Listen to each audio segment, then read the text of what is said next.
All right, so this is what I think is one of the best designed paddles. All right, why? Because it has a flaming pickleball advocate. Yeah, they made it after me because I started reviewing first and then they came along. But no, I didn't have any sort of collaboration with this design, but I do really like it. I think this paddle hits amazingly well, right? So what is a speed up? So this is a speed up Tide. I got the 14 long version, and it is a MPP paddle. So it's a foam core paddle that is 14 millimeters. So that's kind of something a little bit different on the market.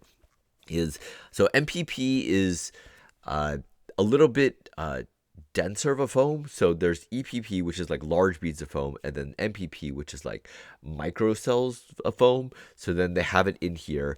And then so a couple of the paddles came out earlier on the market that were MPP that are really good, such as the Luzz Inferno. So there's the Luzz Inferno, the pink one, and then they have a new blue version. So these are $230, and then now the blue one is $240. So while they are great paddles, they have a lot of pop and is very stable. It's hard to justify that price tag for the paddles, as I think you used to be able to get them for like $200, and so now they're going up in price. I mean, I still really like the paddles. You can get them a little bit cheaper with the discount code. But I mean, definitely, I would say check out this new Speedup. So it's a 14 millimeter paddle.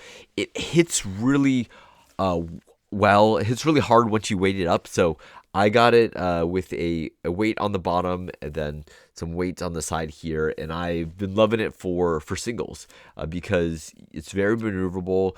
But then you get a lot of like whip on the paddle, and it's very stable for that.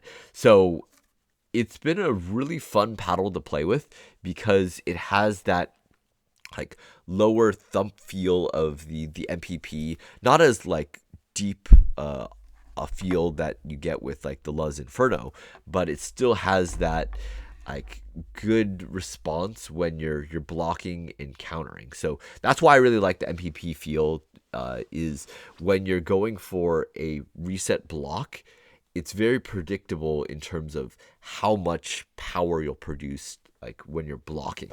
So I don't know really how to describe that feel so much. It's less of the trampoline, but more of a low thump, and then it just feels like you're a lot more connected with the paddle because of that. So this does come in, what is it, at $170.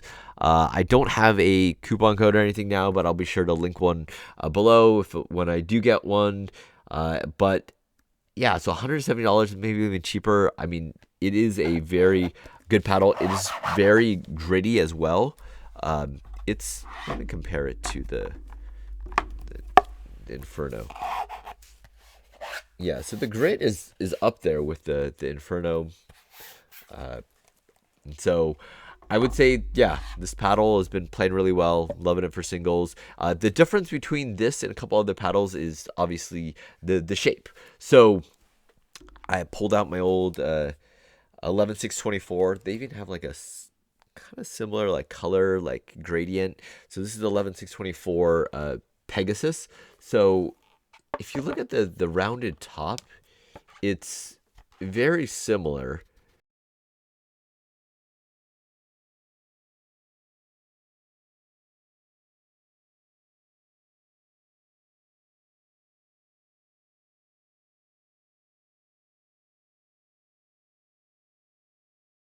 The Hirachi, which is the elongated version of 11624, comes with a normal like rounded top as opposed to this kind of like flat taper top. So if you like kind of that little bit of extra reach on the corners, it's a kind of fun paddle, like kind of maximizes the paddle shape there in terms of the dimensions. So I don't feel like it's any slower with the squared ish top, but yeah, so those are my takes on it.